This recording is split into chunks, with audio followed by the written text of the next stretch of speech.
Thank you very much, Gabriel, but just one thing. When you study physics, you're a physicist, not a physician, as doctors here will know. You know what they say, that when you have to speak in front of a very important audience and you're a little bit nervous, you know what you have to do? You have to imagine them naked. Don't worry, you look good. Especially the front row. It's the risks of sitting in the front row. Did you not learn this at school? Never sit in the front row. The teacher might ask you something. Actually, it's a joke. I'm not imagining you naked. I'm using my X-ray vision.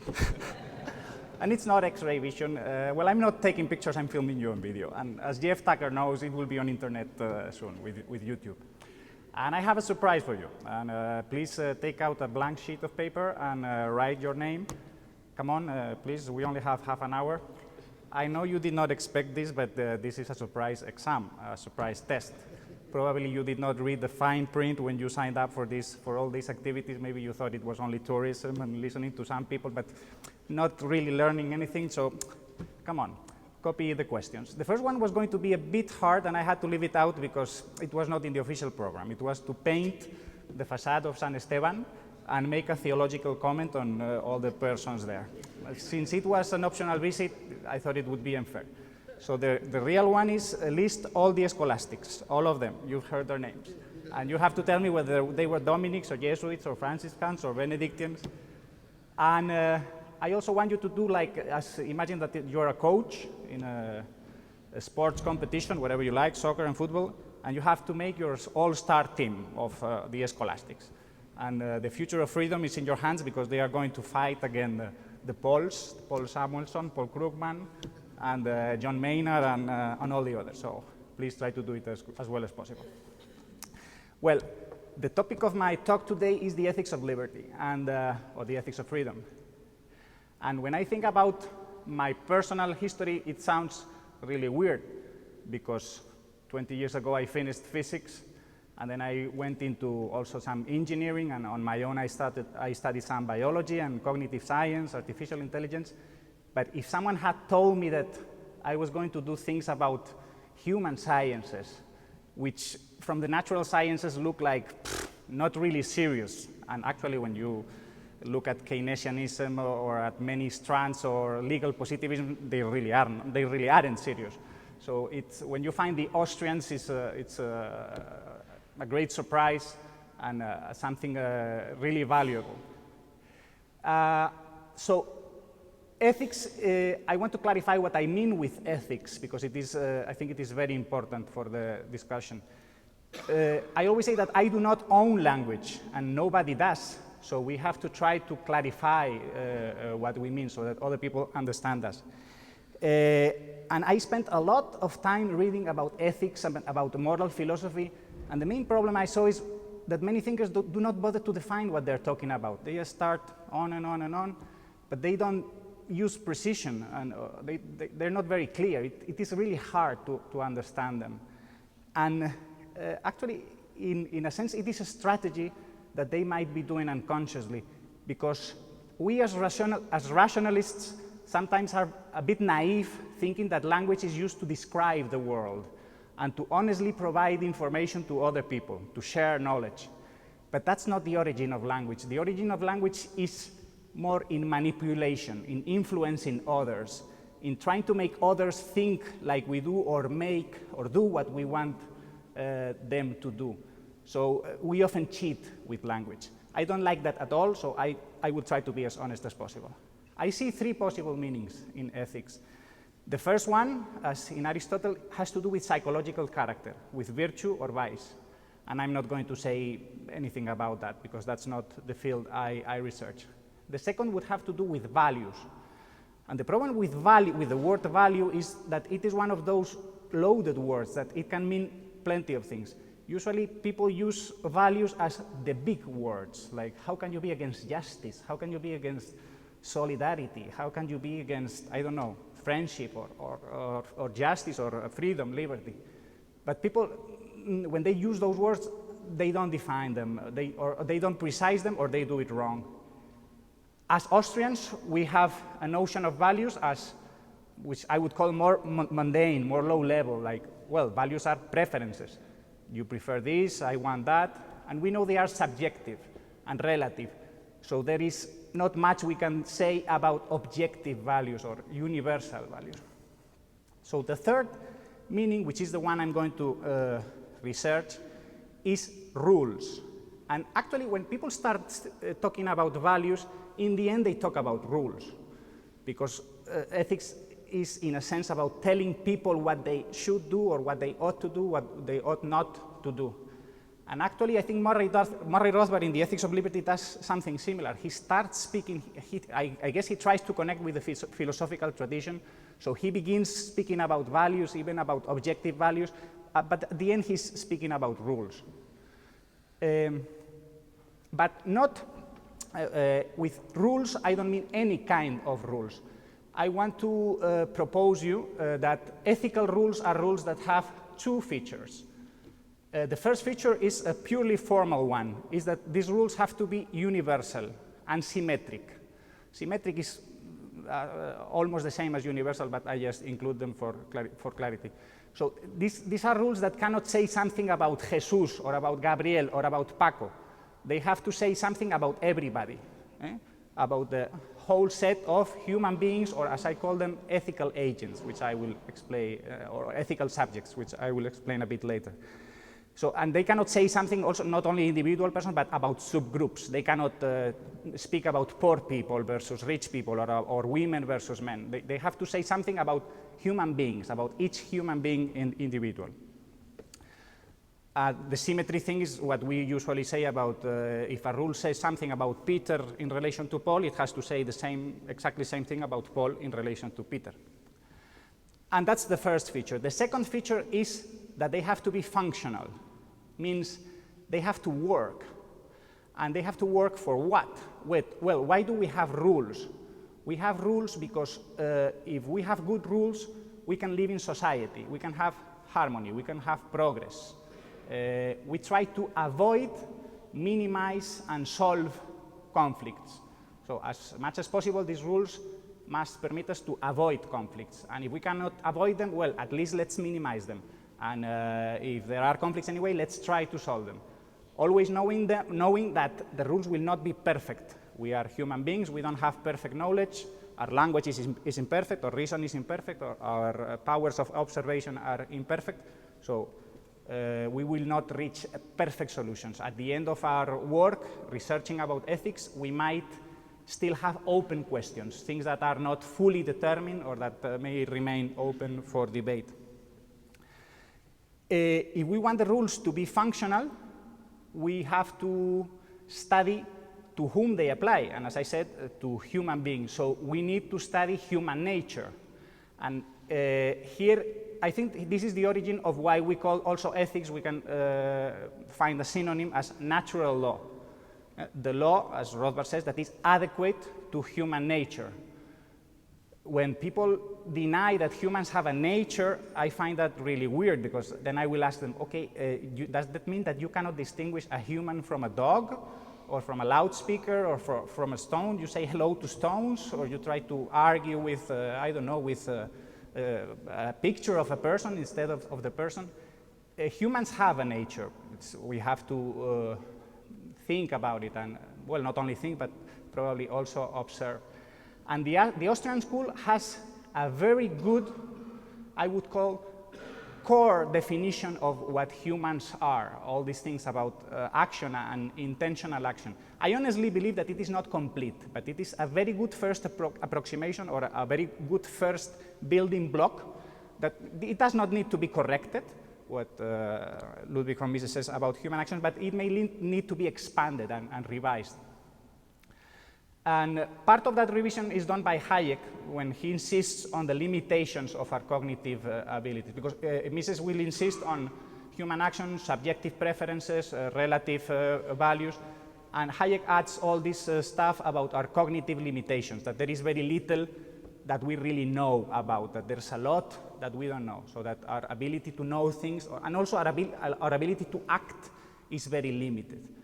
When I hear all these things about people who want a global government, like we have to think locally or think globally and act locally or act globally, the global thing is always impossible. You can only think and act locally, so you have to take that into consideration. Okay, so now that we have clarified more or less what we mean, let's research and about rules, about ethics. And in this, I bring something that is probably new to many of you, but many are doing it without knowing, and it's in the field of artificial intelligence and expert systems building. You have search techniques. So what I'm going to do is technically known as a search in a state space, which just means let's consider all possibilities and analyze to see if they fulfill the requirements of universality and symmetry on one side and functionality on the other. And the task in the beginning might seem impossible. How are we going to build all possible systems of rules and check them? And first we must remember that we don't have to consider very specific rules, like do not eat pork on Fridays, because ethics is about universal abstract rules. We are trying to build the foundation of a system of rules. We'll be getting into the details later, and that's why I call my talk property and contracts. We'll see how contracts and also custom and tradition can build the specifics. But at the beginning, we only need to research the more abstract aspects. So rules have to do with agents, people,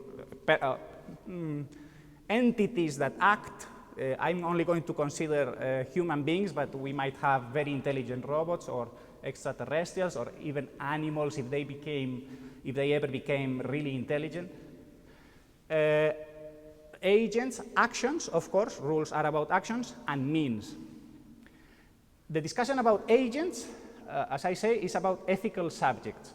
And I only will tell you, please be careful here. If you say only human beings, you will have a problem, because as we can always see in the debate about abortion, it is not so easy to decide what do we call a person or what do we call an ethical subject. Do all human beings or all human living forms, do we consider them persons, or as Professor Hoppe and Rothbard said, do they need to have some intellectual ability, some capacity to understand language, to use language to make argumentation? So that's going to be an open debate there. Regarding actions, now the final thing is actions and means. I'm going to spend a little time with actions and then I will turn to means. We do not need, again, let's be abstract. We do not need to consider each action individually, like eating or sleeping or singing. But from an abstract point of view, we want to consider the results of actions, because it is not actions themselves what cause conflicts, but the results of actions, especially in other people. And those results, I just need to classify them in good or bad, being aware as Austrians that good or bad are not simple concepts, that the good or the bad is subjective or relative. So the actions I'm only going to consider doing good and doing bad, and we'll get into the details later. And to do a search, we have to know how do we build rules. Rules are descriptions of the world, of states of the world, or of processes of the world, in this case actions, with one or two elements added, which are logical operators, what in logic are called deontic operators, meaning that they refer to ethics. And these are simply forbidden and required. Actually, there's a technical detail. You only need one, because you can define everything that is forbidden saying the same thing in a different way with is required. Like, if I say it is forbidden to sit down, I can express it the same as it is required not to sit down. But just for purposes of facilitating things and not making language too difficult to understand, we can use both. So when we're going to do a search, the first thing we need to know, apart from knowing what we're searching to see if we have found it, is knowing where to begin. If I tell you there's a gold coin here hidden somewhere, it would be good for you if you had a beginning point, like a clue. If you begin there, you will have more success. And also you might need a method. In search theories, you have systematic methods in which you do not leave any space unsearched, but that takes a lot of time.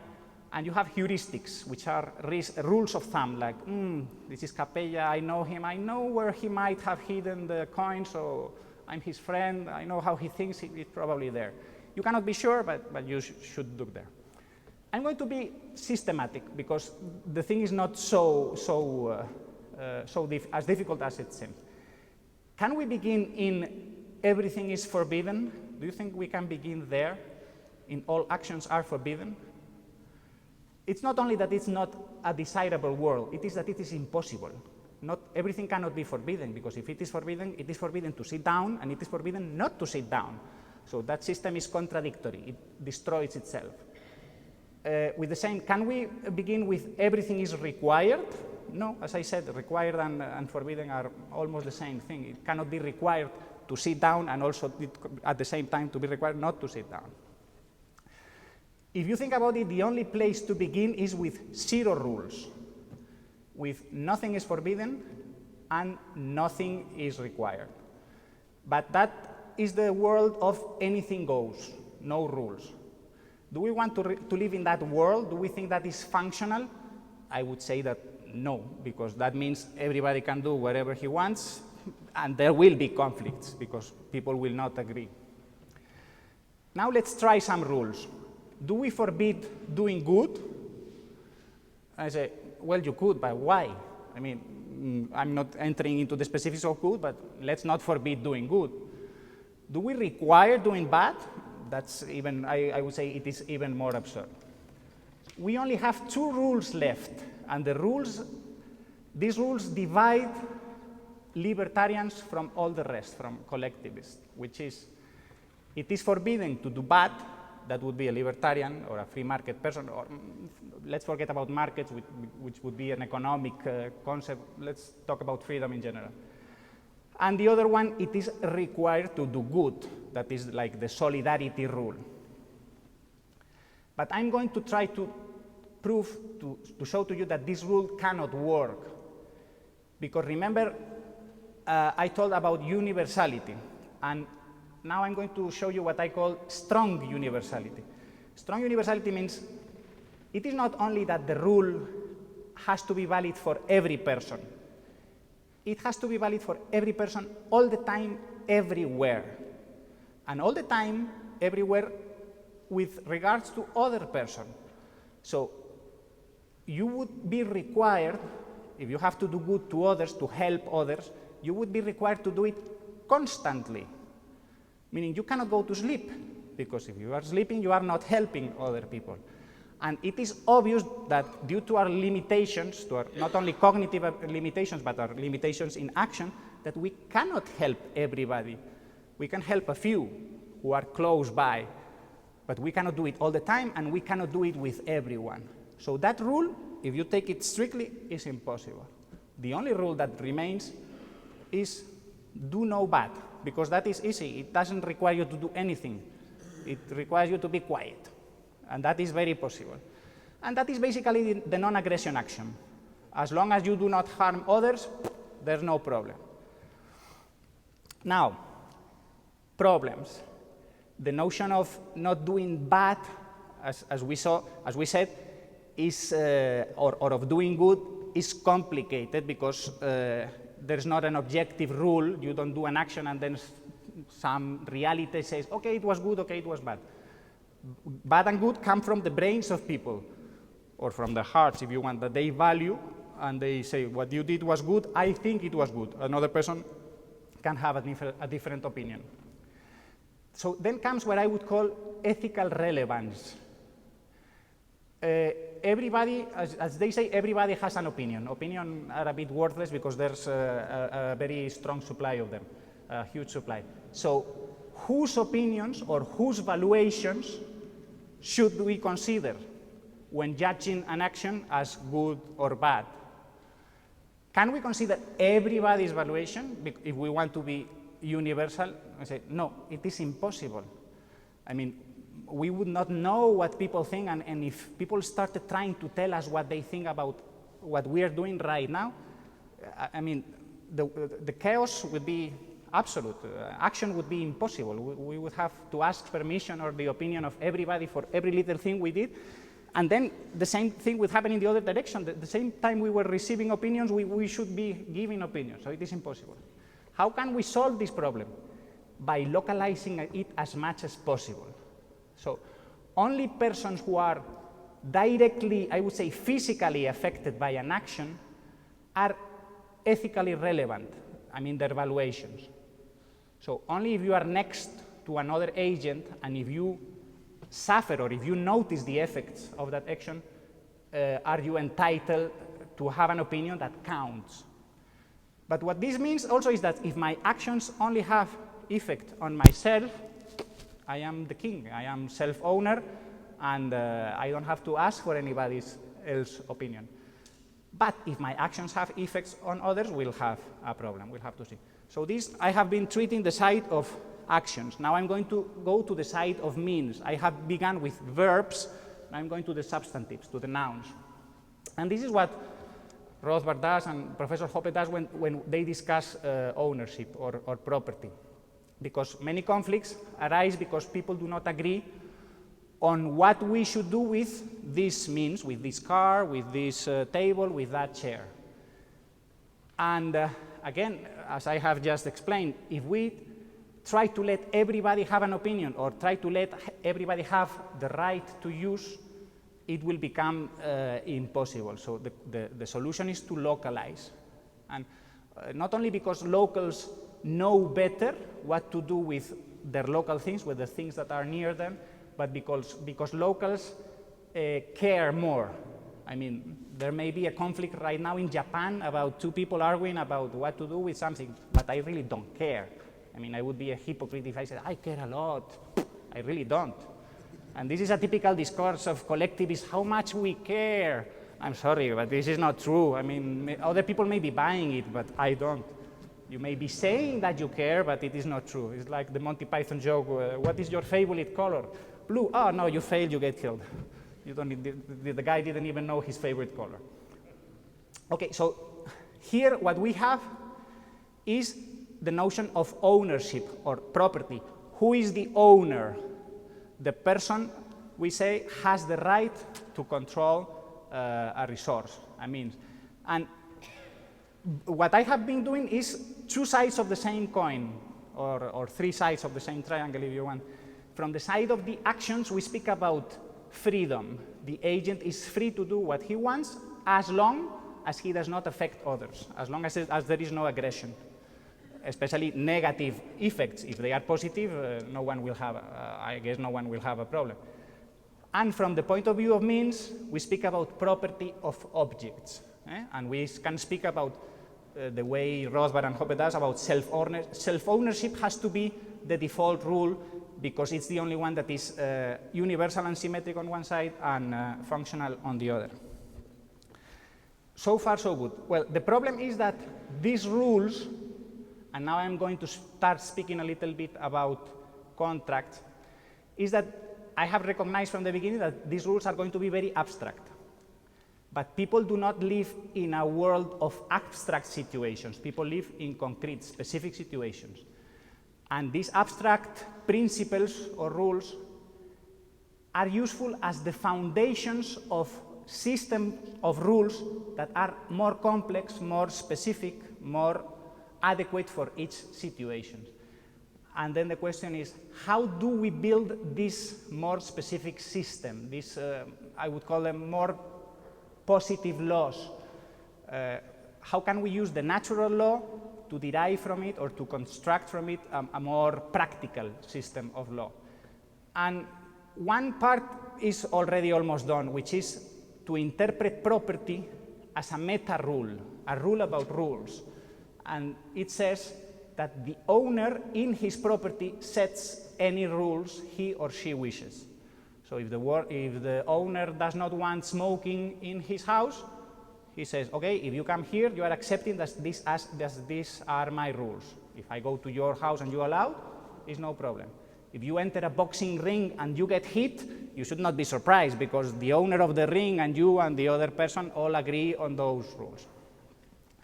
And here comes my criticism of Rothbard. I think Rothbard is wrong when he understands contracts as full exchanges of property titles. And he says that the only contract violation that should be punished or that should be considered illegitimate is if it is equivalent to a theft. I think this is an obsession with property of objects, of things, and I find it a bit amazing in a school that is so interested in dynamics, in actions, that they suddenly forget the actions and look only at the things, at the means. I would reinterpret contracts as enforceable formal compromises. Enforceable meaning that their content legitimates you to use force to fulfill that contract. And I don't think this needs much explanation when people insist, but why should contracts be enforceable? Well, it's in their definition. When people contract, that's what they understand that they are doing. The same thing as when we say, hey, if I am the owner, how do I justify that I may defend my property with force? You don't need any justification. That's what property is. If you want, consider the alternatives. If you may not defend it with force, property makes no sense.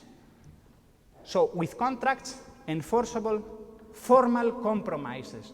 When Rothbard says promises are not contracts, I like it very much because it is true. Because you can just promise things like I will love you forever or yes, tomorrow I will be there. But we know that those are not formal compromises, that they are just things we say to get along, in a sense. If we want more security, we want to tie the other person. We want, no, let not words fly with the wind, but let's put them in writing if possible. So contracts are exactly that, ways of tying people, of restricting people's behavior in ways that interest us. And we do it, in a sense, symmetrically. I get a restriction in the other person, and the other person gets a restriction in me. So we are generating new rules, which are tailored to the circumstances and which are also specific.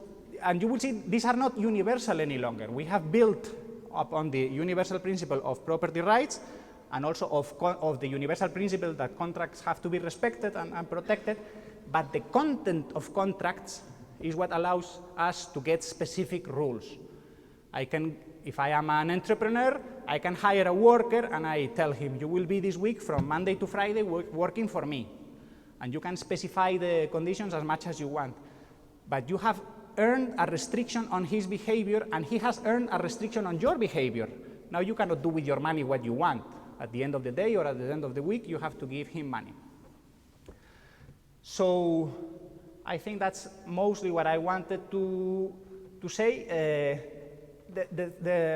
My vision of contracts is not contradictory to what Rothbard does. I think it extends it. His vision has problems because it is hard to use it if you want to understand relationships that do not involve transfers of property over objects. Like if I deal with Jesus that he's going to cut my hair, which is rather easy, and I give him a massage, if one part does not fulfill the contract, where is the theft? What have I stolen? We can say he has stolen my right to receive a massage. Well, it is a right, but not a property right, because I understand property rights as rights in things. I haven't used the distinction, I take it for granted that you all know, between negative rights and positive rights. Negative rights are property rights, rights of non-interference are positive rights, are things that I can force, that I may force other people to do because they have agreed. Stefan Kinsella, who is a pity that he's not here, because I would have liked to argue this with him, says, but contracts mean or imply that you alienate your will. And I say, I'm sorry, but I don't understand. Your will, with your will, this is not your as in property, as in my mother. My mother, I understand, you understand what I mean with my mother, but my mother is not my property. My will is not my property, it's simply a feature of me. I don't alienate my will with a contract. I transfer some rights that I had to another person. And I do it because I know I could change my mind, and the other person knows it also. We pass from a spot market of transactions, where transactions are only transactions each time, to extended relationships in time. And that's why contracts are so important. Human society with only spot relations, I can barely imagine it. Humans want to have more formal, everlasting relationships as marriage, as Jesus says. And if we say that contracts are only enforceable if they are thefts. Again, with an infidelity, where's the theft? If what you have promised is fidelity and sexual abstinence or sexual monopoly. So let me begin giving you a logical riddle. And since you are all donors with big hearts, good brains, because you listen to us, and I'm sure you pretend that you understand, and that we are very clear, I'm going to propose you a logical riddle. Also, it's a kind of a small contract. If you want me to speak again next year, increase your support to the Mises Institute or to the Juan de Mariana Institute. Second part, if you do not want me to speak next year, or if you clearly want me not to speak next year, increase your support to the Mises Institute or the Juan de Mariana Institute even more. Thank you very much.